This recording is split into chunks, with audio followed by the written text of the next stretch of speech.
Sutra teratai yang menakjubkan. Bab 7, Perumpamaan Kota Gaib. Sin Fa Siang, Sabtu 2 April 2022. Sumber cahaya tidak bergerak dari 10 penjuru menuju arah yang sama. Episode 1031. Sumber cahaya tidak bergerak dari 10 penjuru sama-sama datang mencarinya. Arah adalah tiada berbentuk, kosong, penampakan tiada bertepi, itu adalah angkasa raya. Sifat tercerahkan dan lautan kebijaksanaan memenuhi segala alam dharma dan jagat raya adalah sulit diukur. Para dewa dari alam Brahma sesuai aturan datang dari 10 penjuru menuju arah yang sama. Kita semua mengerti dengan jelas, Buddha telahir dunia adalah jalinan jodoh luar biasa, juga memutar maha roda dharma, pancaran sinar cahaya ke segala arah dan 8 penjuru, atas bawah, semuanya dapat menerima sinar cahaya ini. Ini menyatakan bahwa Buddha adalah yang tercerahkan. Tercerahkan adalah awal mula dari nilai kebenaran. Jika belum tercerahkan terhadap semua nilai kebenaran, dengan demikian selamanya tidak akan dapat membabarkannya. Harus tercerahkan dan memahami asal mula nilai kebenaran, baru dapat membabarkan dharma. Sehingga dapat membabarkan dharma adalah suatu jalinan jodoh yang luar biasa. Kalau Buddha tidak hadir di dunia, tidak ada kelahiran orang ini. Melalui pelatihan diri, bagaimana mungkin dapat tercerahkan? Oleh karena telah tercerahkan, maka disebut sebagai Mahasadar. Mahasadar memahami segala kebenaran sejati alam semesta. Baru saja membabarkan dharma di dunia. Inilah sumber dari nilai kebenaran. Sumber ini berasal dari Sang Mahasadar, memberitahukan ke dunia, membabarkan ke semua orang. Nilai kebenaran ini pada dasarnya adalah sumber. Memang sudah ada nilai kebenaran yang memang sudah ada. Kita manusia awam tidak menyadari, semua orang tidak menyadari. Walaupun nilai kebenaran sudah ada dari awal, tetapi semua orang tidak menyadari, maka karena tidak mengetahui sama saja dengan tidak ada nilai kebenaran. Sehingga harus ada orang yang mengetahui ada benda ini. Nilai kebenaran seperti ini, ada dunia yang demikian, maka ada hal demikian sehingga mengandung adanya kebenaran, nilai kebenaran. Maka masih banyak sumber nilai kebenaran. Adalah selamanya ada. Hanya karena semua orang tidak memahami, maka tidak ada nilai kebenaran yang bisa dibabarkan. Seringkali saat kita berbicara dengan seseorang, kita dapat merasakan kenapa orang ini sukar bicara dengannya. Mau dijelaskan bagaimanapun, tetap saja dia tidak bisa memahaminya. Jadi yang dimaksud dengan sukar bicara dengannya adalah bagaimanapun kita menjelaskan, tetap saja tidak bisa mengerti maksud yang sebenarnya. Jadi selalu saja salah menafsirkan, benar-benar tidak mengerti maksud yang sebenarnya. Prinsip kebenaran tidak dipahami dengan tuntas, sehingga menyimpang dari maksud yang sebenarnya. Sukar bicara dengan artinya orangnya sudah susah memahami secara langsung apa yang kita maksudkan. Nilai kebenaran pada dasarnya adalah sebuah jalan yang rata. Saat kita memberitahukan bahwa kamu jalan saja seperti ini, jalan yang rata ini, kamu teruskan saja berjalan di jalan ini, itu sudah benar. Namun bagaimanapun kita jelaskan, tetap saja menyimpang dan tersesat. Oleh karena itu, makanya orang zaman dulu mengatakan terhadap Becunsya, orang yang sukar bicara dengannya, tidak perlu berbicara dengannya. Ini Becunsya adalah dialek Taiwan. Tidak tahu bagaimana penulisannya. Kemarin tahun 2015, ada sekelompok orang yang mengumpulkan dan menyusun sutra mengatakan, selama puluhan tahun yang silam, sutra-sutra yang pernah dibabarkan oleh master terpencar-pencar, juga putus dan sambung. Jika benar-benar ingin menggabungkan pembabaran sutra yang terputus dan tersambung ini, sesungguhnya benar-benar tidak mudah. Harus sangat berusaha keras. Kelompok penyusun ini menghabiskan waktu tahunan lamanya menggunakan cara beda buku untuk memahami, sehingga semua yang terpencar-pencar bisa dikumpulkan dan digabungkan semuanya. Memang sangat tidak mudah. Selain itu juga harus sangat teliti. Bagaimana nada master saat berbicara, intonasinya seperti apa, mereka benar-benar tidak menghilangkan keasliannya. Saya merasakan, saya sendiri sangat bahagia. Mereka sangat bekerja keras. Pikirkan, ini benar-benar harus bekerja keras, membutuhkan seharian untuk mendiskusikannya. Terus berdiskusi bagaimana menerjemahkan bahasa Taiwan menjadi sesuatu yang bisa dimengerti dan dipahami oleh orang-orang saat ini. Masih tetap ingin mempertahankan bahasa Taiwan mereka. Hari ini kita membahas satu kata dalam bahasa Taiwan. Sukar bicara dengannya. Sekarang lihat mereka, bagaimana menulis kata sukar bicara dengannya. Untuk 3 kata ini, sukar bicara dengannya. Bagaimana mengungkapkannya dengan kata-kata? Maka dikatakan, kata-kata hanya adalah sebuah bentuk, sudah ada karakternya dan bisa menulisnya. Ini adalah buatan manusia. Fenomena yang terkondisi, metode yang terkondisi. Sama seperti tulisan Mandarin yang disederhanakan, orang-orang telah menyederhanakan tulisannya. Budaya Cina sejak dulu hingga sekarang, kata-kata ini Cina menciptakan huruf-hurufnya sangat indah dan sangat bermakna. Memiliki piktograf menggunakan bentuk untuk menciptakan huruf. Jadi setiap huruf memiliki bentuk dan makna. Ini semuanya ada. Namun setelah mengubah dari tulisan yang tradisional menjadi yang sederhana. Jadi sangat disayangkan. Ada beberapa bahasa Jepang. Bahasa Jepang juga menggunakan bahasa Mandarin yang disederhanakan dari bahasa Cina kuno dan menjadi bahasa Jepang. Bahasa Jepang juga menggunakan bahasa Mandarin yang disederhanakan dari bahasa Cina kuno dan menjadi bahasa Jepang. Mereka bahasa Jepang, kita tidak mengerti melihatnya, namun tidak bisa disederhanakan dalam bahasa Jepang karena mereka tetap mempertahankan tulisan Cina, tetap menggunakan tulisan Cina, sehingga dalam bahasa Jepang ada tulisan Cina. Ini juga adalah dilakukan oleh manusia.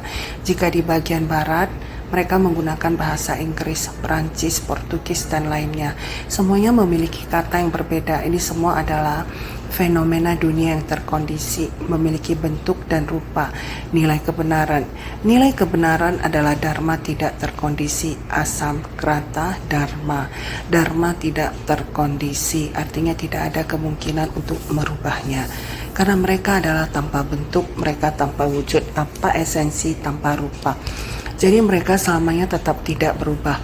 Ini adalah nilai kebenaran. Nilai kebenaran apapun, karakter tertulis dari negara manapun juga dapat dengan aspek materi atau fisika ini. Menggunakan penulisan mereka untuk menulisnya. Kita juga bisa menggunakan penulisan kita untuk menulisnya. Meskipun negara yang berbeda menggunakan tulisan yang berbeda, namun aspek materi atau fisika selamanya tidak akan pernah berubah. Aspek tubuh fisiologi selamanya tidak akan pernah berubah. Aspek pikiran psikologi manusia juga mempunyai psikologi, perasaan dan sifat dari masing-masing manusia. Semua etnis juga sama, perasaannya setiap negara mempunyai perbedaan, namun nilai kebenaran semua sama. Jadi dikatakan nilai kebenaran adalah sumber utama, seperti sumber cahaya tidak bergerak. Dari 10 penjuru sama-sama datang mencarinya. Sumber cahaya ini tidak bergerak, yang berarti bahwa prinsip kebenaran akan selamanya ada, yaitu sama-sama dari satu arah, tak pernah berubah sepanjang masa. Mereka tetap tidak berubah selama kalpa sebanyak butiran debu, tetapi mereka yang datang dari berbagai arah, masing-masing dari arah yang berbeda. Sekarang mereka semua sudah dari 10 arah bersama-sama menuju asal cahaya untuk menelusuri, untuk menyelidiki dan mencari. Arah adalah tiada bentuk, kosong, penampakan, tiada bertepi. Ini disebut kekosongan besar atau mahasunyata. Sebenarnya nilai kebenaran adalah kosong. Mereka benar-benar tanpa wujud, tanpa esensi. Dari arah manapun kita melihatnya, dari timur mereka bilang barat, dari selatan mereka bilang utara, dari barat mereka bilang timur, dan lain sebagainya. Ini adalah dari berbagai arah melihat prinsip kebenaran ini. Masing-masing memiliki perbedaannya sendiri dengan cara dan bahasa masing-masing untuk menggambarkan arah, tapi sebenarnya prinsip kebenarannya tetap tidak berubah di tempat awal yang sama. Oleh karena itu, arah adalah tiada berbentuk, kosong, penampakan tiada bertepi. Ini adalah angkasa raya. tidak peduli berada di mana, sama-sama berada dalam satu ruang. Arah saya, arah Anda berbeda. Jika saya berbalik mengubah arah saya sesuai dengan arah Anda, tetapi dinding ini masih sama. Ini adalah sebuah dinding yang berada di ujung ruangan di antara kita. Kamu menghadap ke sini dan melihat dinding di belakang saya. Saya membalikkan tubuh, dinding ada di bagian depan saya. Baik yang Anda lihat dan yang saya lihat adalah sama-sama sebuah dinding. Saya melihat ke timur dan Anda melihat ke barat. Prinsip yang sama, jika kita semua bisa memahami nilai kebenaran pada dasarnya adalah seperti itu. Tiada berbentuk. Kosong adalah penampakan yang tiada bertepi, yakni ruang yang besar. Jadi, sifat tercerahkan dan lautan kebijaksanaan memenuhi segala alam dharma dan jagat raya adalah sulit diukur. Kita semua memiliki sifat hakiki, sifat yang tercerahkan. Hanya saja kita seperti ini ditutupi oleh ketidaktahuan, tenggelam dan terkubur dalam kebingungan. Jika tidak, semua orang setara dengan Buddha. Sifat tercerahkan dan lautan kebijaksanaan, dan ini memenuhi segala alam dharma dan jagat raya adalah sulit diukur. Dengan dharma dan kebijaksanaan kita bisa memahami dharma ini. Jadi dharma memenuhi segala alam, dharma dan jagat raya adalah sulit diukur, tidak bisa diukur. Ini adalah kondisi pencerahan Sang Buddha. Kondisi makhluk awam yang masih dalam kebingungan. Manusia awam kebingungan, tidak dapat memahami Buddha adalah yang tersadarkan, maka beliau memenuhi segala alam dharma di alam semesta ini. Maka sifat tercerahkan dan lautan kebijaksanaan sulit diukur. Sesungguhnya kita semua orang juga memiliki sifat tercerahkan tersebut, hanya tertutupi oleh ketidaktahuan sehingga membuat kita sukar bicara dengannya, tidak dapat menempuh jalan bodi yang besar dan malah berbelok-belok. Para dewa dari alam Brahma sesuai aturan datang dari 10 penjuru menuju arah yang sama. Surga Brahma ada 8 penjuru, termasuk atas dan bawah, berarti ada 10. Demikian mengikuti aturan dan sesuai tata krama. Semua dari mereka dengan hati yang sangat tulus, semua sama dapat merasakan sinar dari cahaya ini, merasakan bahwa samsara diri sendiri belum tuntas. Nilai kebenaran yang jelas dan tuntas kembali menampakkan wujudnya yang maha tercerahkan telah terlahirkan dari alam surga dan menurun ke arah manusia dan mulai melatih diri menuju pencerahan yang benar. Setelah mendapatkan pencerahan yang benar, harus juga memutar roda dharma. Nilai kebenaran ini akan memancar cahaya yang kuat. Semua orang sangat bahagia, semua dewa melihat cahaya tersebut. Menemukan kebenaran sejati sangat bahagia. Maka semua orang bersatu hati menuju ke arah yang sama, yaitu ke dunia. Maka disebut sesuai aturan datang dari 10 penjuru menuju arah yang sama. Para dewa mengikuti aturan ini dan dapat ke tempat pencapaian pencerahan Buddha. Mereka semua harus memiliki rasa hormat ini. Mereka merasakan sukacita dan bersujud dengan penuh hormat, mengelilingi Buddha dan menaburkan bunga dan mengikuti semua aturan ini. Ini yang dikatakan sebagai sesuai aturan. Dari 10 penjuru semuanya menuju ke 1 penjuru. Kita dapat membayangkan mereka yang datang dari 10 penjuru. Semuanya menuju ke penjuru yang sama. Sampai ke tempat itu, mereka menaburkan bunga dan memberikan persembahan kepada Buddha. Pemandangan yang mana mereka mengelilingi Buddha. Kita dapat menggunakan kekuatan pikiran kita yang tak terhingga untuk memikirkannya dan merenungkannya dengan tenang. Para dewa menuju ke penjuru yang sama dan datang ke tempat itu untuk menemui yang tersadarkan dan mendengarkan Dharma Agung. Seberapa agungnya pemandangan ini?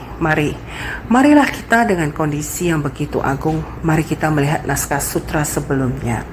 Sekarang, apa sebab musabab sehingga semua istana kita sekalian bersinar dengan cahaya dan kebajikan yang terhiasi sebagaimana belum pernah terjadi sebelumnya. Tanda menakjubkan ini belum pernah didengar atau dilihat sebelumnya. Apakah ada orang yang berkebajikan besar yang terlahir di alam surga, ataukah ada Buddha muncul di dunia? Sutra Teratai Bab 7, Bab Perumpamaan Kota Gaib. Ketika Raja Dewa Brahma melihat istananya sedemikian terang benderang, pertanda baik yang penuh sukacita ini, semuanya berasa bahwa ini adalah tanda yang menakjubkan. Mereka tidak pernah melihat ini sebelumnya. Apakah ada orang yang berkebajikan besar yang terlahir di alam surga? Ataukah ada Buddha muncul di dunia? Syair ini menggambarkan isi hati mereka semua. Naskah sutra berikutnya menyebutkan, pada ketika itu 5 juta koti Raja Dewa Brahma ini beserta istana-istana mereka masing-masing menggunakan jubahnya untuk diisi dengan bebungaan surgawi, bersama-sama pergi menuju ke penjuru bawah untuk menyelidiki tanda ini. Sutra Teratai bab 7, bab perumpamaan kota gaib. Surga Brahma ini adalah surga Brahma dari penjuru atas. Maha Brahma Sikin adalah penguasa alam surga pada alam berwujud. Beliau turun dari penjuru atas. Setiap orang menggunakan hati yang tulus. Jiwa mereka datang, raga mereka datang, dan istananya pun datang. Sepanjang jalan mereka menaburkan bunga dan mereka datang ke tempat ini bersama-sama, yaitu tempat pencerahan Buddha. Bersama-sama pergi menuju ke penjuru bawah untuk menyelidiki tanda ini. Mereka telah menemukan asal dari cahaya ini. Naskah sutra selanjutnya kembali mengatakan demikian. Melihat Tathagata Mahabija, Jana Bibu berada di Bodhi Manda, duduk di atas singgasana singa di bawah pohon Bodhi. Para dewa, Raja Naga, Gandharwa, Kinara, Maharaga, manusia dan bukan manusia mengelilinginya dengan penuh hormat. Sutra Teratai bab 7, bab perumpamaan kota gaib. Sudah semua orang telah melihat Buddha Mahabija, Jana Bibu sudah berada di tempat pencapaian pencerahan, duduk di atas singgasana singa di bawah pohon Bodhi, tempat yang sangat agung. Meskipun di atas batu di bawah pohon besar, tetapi bagi Sang Buddha tempat pencapaian pencerahan yang ada, Sang Buddha adalah begitu agung, begitu berkebajikan penuh wibawa. Kemarin kita mengatakan wibawa itu semacam harkat kebajikan, agar orang-orang bisa ada pendekatan, sangat disayangi dan bisa didekati. Ini disebut kebajikan penuh wibawa. Kebajikan penuh wibawa adalah tempat di bawah pohon Bodhi, singgasana singa. Ini adalah melambangkan orang kebajikan penuh wibawa. Tempat yang diduduk sebenarnya hanya sebuah batu yang datar menggunakan hati yang penuh hormat. Para dewa datang melihat seperti singgasana singa. Ini adalah hati yang penuh hormat, bukan bicarakan batu besar yang di bawah pohon besar, bukan menggunakan perumpamaan yang sangat hormat. Adalah duduk di atas singgasana singa di bawah pohon Bodhi, sangat berwibawa. Duduk di tempat itu memiliki kebajikan penuh wibawa sehingga disebut singgasana singa. Ini adalah para dewa Brahma. Mereka mendorong berkumpul bersama, terus menyelidiki untuk mencari nilai kebenaran ini, menyelidiki sumber dari nilai kebenaran. Melihat Tathagata Mahabija, Jana Bibu berada di Bodhi Manda, duduk di atas singgasana singa di bawah pohon Bodhi, para raja dewa mencari tahu dan berkumpul bersama satu hati secara bersama-sama mencari arah dari sumber cahaya dan melihat kalau Buddha berada di Bodhi Manda, sehingga para dewa mendorong sumber dari prinsip kebenaran ini, berkumpul bersama semua orang satu hati untuk menyelidiki, menelusuri prinsip kebenaran ini, mencari sumbernya. Jadi arah dari sumber cahaya, arah dari sumber nilai kebenaran ini, gelombang cahaya ini, itulah nilai kebenaran. Cahaya dari nilai kebenaran itu arahnya di mana? Melihat Buddha, telah melihat Buddha berada di Bodhi Manda. Oleh karena itu, para dewa, Raja Naga, Gandharwa, Kinara, Maharaga, manusia dan bukan manusia mengelilinginya dengan penuh hormat. 8 kelompok dewa dan naga serta melihat 4 kelompok murid telah berada di tempat tersebut. Para dewa yang lain juga telah tiba pada tempat kejadian itu. Ada 8 kelompok dewa dan naga juga sudah mengelilingi tempat tersebut. Semua orang mengelilinginya dengan penuh hormat. Tentu saja ini adalah sebuah upacara. yang diikuti orang-orang. Dengan kata lain berarti jika setelah kita menghormati Buddha, kita adalah mengelilingi Buddha. Ketika kita mengelilingi Buddha selalu ke arah kanan, ini adalah sebuah seremoni memberi penghormatan. Ini adalah sejenis upacara untuk menggambarkan penghormatan kita terhadap Buddha. Setelah kita memberi penghormatan, kita akan mengelilingi Buddha. Ini adalah upacara di India dengan mengelilingi Buddha selama 3 kali. Sebenarnya inilah yang biasa kita lakukan. Sebenarnya mengelilingi Buddha 100.000 kali. Bagaimana para dewa memberi penghormatan kepada Buddha? Mereka terus mengelilingi Buddha, terus menerus menyitari. Sekarang di Nepal, kita sering melihat cara mereka mempraktekkan acara Buddha Dharma, yaitu dengan melafalkan sutra dan memutar roda doa. Memutar roda ke sebelah kanan, mereka menyebut ini adalah memutar roda Dharma. Adalah dari kanan terus diputar sehingga ini adalah sebuah upacara sebenarnya. Di dalam sutra-sutra orang bijak dan orang bodoh, Dhamma Muka Nidana Sutra, ada sebuah naskah sutra seperti ini.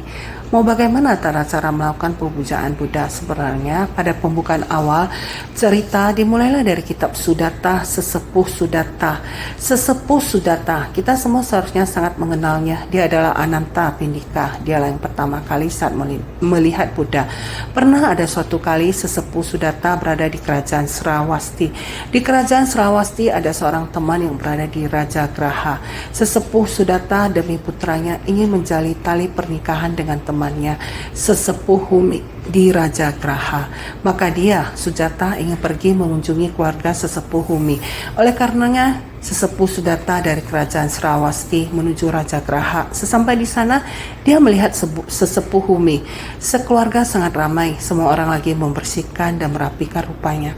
Semua lagi mendekorasi dengan depan, belakang, semua didekor sedemikian rupa sehingga orang-orang sangat terharu melihatnya. Ini sebenarnya karena apa? Dihias sedemikian segar dan sukacita membuat orang melihatnya jadi sukacita. Sesepuh Sudatta berpikir seperti ini dalam hatinya sendiri, sangat terharu. Adakah Sesepuh Humi tahu bahwa saya akan datang secara khusus menggunakan kekayaan yang melimpah dengan bersungguh hati mendekorasi tempat ini? Dia sendiri memilikinya dan merasa bahwa itu tidak benar. Untuk apa melakukan ini? Pada dasarnya adalah teman baik. Seharusnya Raja Bimbisara akan datang, barulah dia mengaturnya sedemikian megah. Seharusnya raja akan datang, maka dia bertanya kepada temannya Sesepuh Humi, berkata, kamu mendekorasinya dengan begitu megah, apakah raja akan datang? Atau demikian menyambut kedatangan saya? Bukan kedua-duanya. Ada seorang yang layak kita hormati di dunia, Sang Mahasadar. Apa yang disebut sebagai Sang Mahasadar? Teman dia Sesepuh Humi berkata, Sang Mahasadar ini adalah pangeran yang meninggalkan kehidupan keluarga dan mencari pencerahan. Setelah pangeran mencapai pencerahan, terdapat banyak kerabat raja di kerajaannya, juga dibimbing dan dituntun oleh Yang Maha Sadar, turut meninggalkan kehidupan berkeluarga. Juga terdapat banyak praktisi Brahmana terpengaruh oleh Dharma yang diajarkan beliau, turut meninggalkan kehidupan berkeluarga. Kumpulan Sangha telah sampai ke kota Raja Graha, berada di hutan bambu Kriya Kalandaka. Saya telah memohon kepada Buddha, ingin mengundang dan memberi persembahan kepada beliau. Besok merupakan waktu kedatangan Sang Buddha, jadi saya menyiapkan ini untuk mengambut kegiatan Sang Buddha. Sesepuh Sudatta mengira ini adalah kesempatan langka, maka malam itu dia menginap di rumah Sesepuh Humi. Tetapi otak ini terus berpikir sebenarnya Buddha ini seperti apa sampai pantas dihormati oleh para sesepuh. Karena itu dia tidak bisa tidur. Malam itu lebih baik pergi ke arah yang dia katakan, di vihara hutan bambu Kalandaka. Lebih baik sekarang ini pergi cari tahu. Dia keluar begitu saja, berjalan di malam hari di sekelilingnya gelap. Tetapi dia tetap berjalan dengan rasa ingin tahu ini. Berjalan terus sampai di Taman Kalandaka. Dari kejauhan sudah melihat sesuatu. Layaknya seperti gunung emas, seberkas sinar terang seperti gunung emas ada di sana. Tanpa disadari dia terus berjalan ke depan, melihat lebih dekat. Rupanya praktisi ini sedang duduk di tempat itu, sangat berwibawa namun mudah didekati. Oleh orang ini seharusnya adalah yang dikatakan oleh teman baiknya Yang Maha Sadar. Inilah yang dia gambarkan. Etika seperti apa yang harus saya gunakan untuk menyapa Yang Maha Sadar? Tetapi dia secara tidak sadar terus jalan mendekatinya. Pada saat itu dia berpikir dalam hatinya, Bagaimana saya harus mendekatinya? Harus menggunakan sikap seperti apa? Tidak tahu harus dengan sikap apa. Pada saat ini tiba-tiba muncul dewa di tempat tersebut dan sedang memberi penghormatan kepada Buddha. Sedang bernamaskara mengitari Buddha 5 titik tumpu tubuh, menyentuh tanah untuk memberi penghormatan kepada Buddha. Setelah memberi penghormatan dan bernamaskara, dia melihatnya dan berpikir, ternyata sikap seperti ini yang harus ditunjukkan saat bertemu dengan Buddha, sehingga semuanya di luar kendali dirinya. Mengikuti sekelompok dewa ini dengan sikap demikian mendekati Buddha dan memberi penghormatan. Pada saat ini Buddha juga mengundang sesepuh Sudatta untuk duduk di sampingnya. Di tempat ini sesepuh Sudatta melihat Buddha begitu welas asih, juga membuka mulut dan memanggilnya agar duduk di samping beliau. Pada saat ini juga sesepuh Sudatta memohon dharma kepada Buddha. Buddha pun membabarkan dharma untuk sesepuh ini. Dharma sulit diperoleh di dunia. Tubuh manusia juga sulit diperoleh. Lahir, tua, sakit, mati di dunia. Ketenaran dan jabatan semuanya hanyalah ilusi. Banyak sekali dharma dalam waktu sekedap saja. Sesepuh ini telah menyerap banyak dharma ke dalam batinnya. Beliau merasakan dharma seperti inilah yang diperlukan di dunia saat ini. Kerajaan Sravasti juga lebih memerlukannya, lebih memerlukan dharma seperti ini. Berharap Buddha juga bisa berkunjung ke kerajaan Sravasti. Sang Buddha berkata kepadanya, yang penting ada vihara, ada tempat di mana para sangha bisa berdiam dengan tenang. Dengan sendirinya saya akan pergi ke tempat tersebut. Maka sesepuh Sudatta merasa bahwa Sang Buddha telah menyanggupinya. Hanya membutuhkan satu tempat bagi para sangha untuk berdiam dengan tenang. Bagi beliau, Sang Buddha seharusnya tidak menjadi masalah. Sesepuh Sudatta berpikir demikian, maka dia pun segera bersujud sangat bahagia. Beliau merasa ingin segera kembali ke kerajaan Sravasti. Tujuannya untuk membahas tentang pernikahan putranya. Menjadi tidak penting, segera kembali mencari lahan. Demikian dia pun pulang. Sepenggal cerita ini benar-benar sangat bersungguh hati. Maka dharma pun dapat diwariskan. Ini dinamakan mempelajari ajaran Buddha. Tata cara atau ritual ajaran Buddha harus mengelilingi dengan penuh hormat. Di dalam dharma Sang Buddha, apakah yang dinamakan mengelilingi dengan penuh hormat? Ini dimulai sejak saat itu semua orang mengetahui bersujud atau namaskara dengan penuh hormat. Lihatlah para dewa Brahma. Bukankah sama tiba di tempat-tempat pencerahan Sang Buddha adalah demikian dengan penuh hormat bernamaskara, dan juga demikian mengelilingi selama ini telah ada. Akan tetapi orang-orang tidak mengetahui bagaimana tata keramanya. Maka sesepuh Sudatta juga memiliki sepenggal kisah yang demikian. Para dewa telah tiba melihat Buddha Mahabhijana, Jana Bibu duduk di tempat pencerahan. Para dewa, 8 kelompok dewa dan naga semuanya mengelilingi dengan penuh hormat di tempat tersebut. Maka selanjutnya naskah sutra ini mengatakan, serta melihat 16 orang pangeran memohon para Buddha untuk memutar roda dharma. Kemudian para raja dewa Brahma bersujud dengan menempatkan kepala di kaki Buddha, mengitarinya sebanyak 100.000 kali dan menaburkan bebungaan surgawi di atas Buddha. Bunga yang ditaburkan setinggi gunung Sumeru, serta menggunakannya sebagai persembahan pada Buddha dan pohon Bodhi. Sehabis mempersembahkan bunga, masing-masing mempersembahkan istananya kepada Buddha. Itu Sutra Teratai bab 7, bab perumpamaan kota gaib. Tidak hanya melihat para dewa dan 8 kelompok dewa dan naga, juga melihat 16 pangeran berada di dalam Bodhi Manda ini. Dengan sungguh-sungguh memohon Buddha memutar roda dharma. Maha Brahma Sikkim turun dari langit. Para raja dewa surga Brahma telah sampai. Jadi sekarang 16 pangeran memohon Buddha memutar roda dharma. Saatnya membabarkan dharma. Jadi kemudian para raja dewa Brahma bersujud dengan menempatkan kepala di kaki Buddha, mengitarinya sebanyak 100.000 kali. Raja dewa Brahma menunjukkan penghormatan dengan bersemangat. Raja dewa Brahma yang turun dari langit juga mulai menunjukkan penghormatan dengan bersemangat, menempatkan kepala di kaki Buddha dan mengitari Sang Buddha. Ini adalah ritual penghormatan yang sudah seharusnya ada, mengelilinginya dengan penuh hormat. Jadi ketika mempelajari dharma, Buddha harus dengan sungguh hati. Etika ini yang harus kita miliki. Jadi kemudian para raja dewa Brahma di sana demikian mengitarinya sebanyak 100.000 kali. Di saat mereka mengitari sebanyak 100.000 kali, tidak hanya 3 kali. Biasanya kita menyebutnya 3 kali. Sekarang mengitarinya sebanyak 100.000 kali. Raja Dewa Brahma yang turun dari langit menunjukkan penghormatan dengan bersemangat, juga menaburkan bebungaan surgawi di atas bunga sebagai persembahan kepada Buddha. Menaburkan bunga sebagai persembahan kepada Buddha, yaitu merujuk pada tingkatan Buddha memupuk berkah murni. Menaburkan bebungaan surgawi di atas Buddha, menaburkan bunga sebagai persembahan kepada Buddha, merujuk pada tingkatan Buddha memupuk berkah murni. Orang zaman sekarang menyembah Buddha harus menggunakan sesuatu sebagai persembahan. Sebenarnya hanya dengan bunga saja juga bisa. Bunga merupakan sesuatu yang agung, menandakan bunga merupakan sebuah citra yang murni dan jernih. Bunga tumbuh dari bibit, berbunga mengikuti musim, berbunga menunjukkan ketidakkekalan. Bunga walaupun dia murni dan jernih, tetapi bunga bermekaran dan layu. Inilah ketidakkekalan duniawi, menunjukkan kemurnian dan kejernihan, tetapi juga menunjukkan prinsip kebenaran dari ketidakkekalan duniawi. Bunga bermekaran dan layu sebelum berbunga merupakan tunas. Seperti kita manusia, mulai dari usia muda, nutrisi dari bunga ini terus diberikan kepada benang sari. Setelah dia perlahan-lahan menyerap nutrisi, dia berbunga. Ketika tiba waktunya, dia akan berbunga. Setelah berbunga, dia akan berbuah. Setelah berbuah, dia akan layu dengan cepat menjadi layu. Setangkai bunga mempunyai waktu berapa lama? Waktu yang sangat cepat. Mengikuti waktu yang cepat ini dengan berbunga, berbuah, dan layu.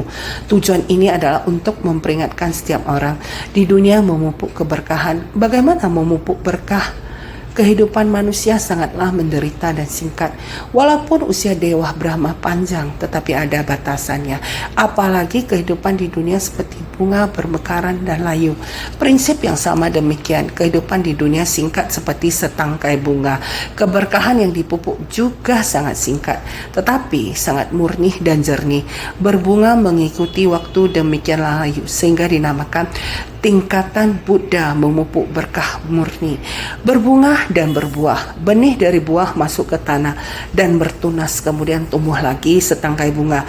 Dengan cepat bermekaran lagi dan berbuah. Buddha dari masa kehidupan ke kehidupan datang dan pergi seperti demikian.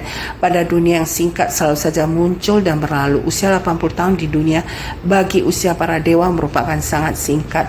Sungguh sangat singkat. Alam surga 4 maharaja langit juga demikian. 50 tahun kita merupakan 1 hari baginya. Alam yang paling dekat mendekati dunia. Lihatlah kita demikian. Seumur hidup kita pada alam dewa hanyalah 1 hari lebih. Pada alam surga 4 maharaja langit juga kurang lebih demikian saja, juga sangat singkat.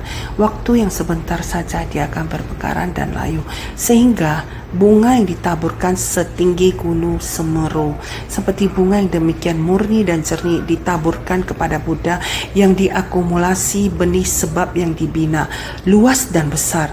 Bunga yang ditaburkan setinggi gunung Semeru serta menggunakannya sebagai persembahan pada Buddha dan pohon Bodhi. Benih dari praktik yang diakumulasi adalah tinggi, luas dan besar. Memberi persembahan para Buddha melalui pohon, sebab para Buddha mencapai pencerahan sempurna di sini. Sudah menaburkan bunga di sini. Bunga yang terakumulasi di tempat ini telah sangat tinggi. Dewa Brahma dari 10 penjuru, setiap orang demikian menaburkan bunga-bunga ini telah terbentang dari pohon Bodhi sampai tanah. Benar-benar sangat tinggi, sangat besar, sehingga memberi persembahan kepada Buddha melalui pohon. Para Buddha mencapai pencerahan sempurna di sini. Ini menandakan seperti bunga. Para Buddha berada di tempat ini mencapai pencerahan di bawah pohon Bodhi. Dengan waktu alam dewa melihat waktu kita di dunia seperti bunga bermekaran dan layu. Demikian singkat dari kehidupan ke kehidupan datang ke dunia. Seperti demikian, seperti mengakumulasi bunga, sehingga dengan demikian mengungkapkan, sehingga sehabis mempersembahkan bunga, masing-masing mempersembahkan istananya kepada Buddha itu memberi persembahan bunga dan istana demi memupuk berkah. Semua orang menggunakan hati yang paling tulus demikian memberi persembahan kepada Buddha, menandakan mereka juga datang ke dunia memupuk berkah. Tetapi waktu di dunia bagi mereka begitu singkat seperti bunga, sehingga Dewa Brahma dari 10 penjuru telah tiba. Demikian menaburkan bunga, menggunakan bunga yang murni dan jernih untuk memberi persembahan kepada Buddha di dunia ini, menandakan kita seharusnya menggenggam waktu. Para Dewa Brahma menuju satu arah tujuan sumber dari cahaya. Untuk mencari semua telah terkumpul 16 pangeran dengan giat memohon kepada Buddha mengenai waktu membabarkan dharma, sehingga kita harus menggenggam waktu. Seperti bunga bermekaran dan layu dengan sangat cepat, waktu telah berlalu. Kita seharusnya senantiasa lebih bersungguh hati.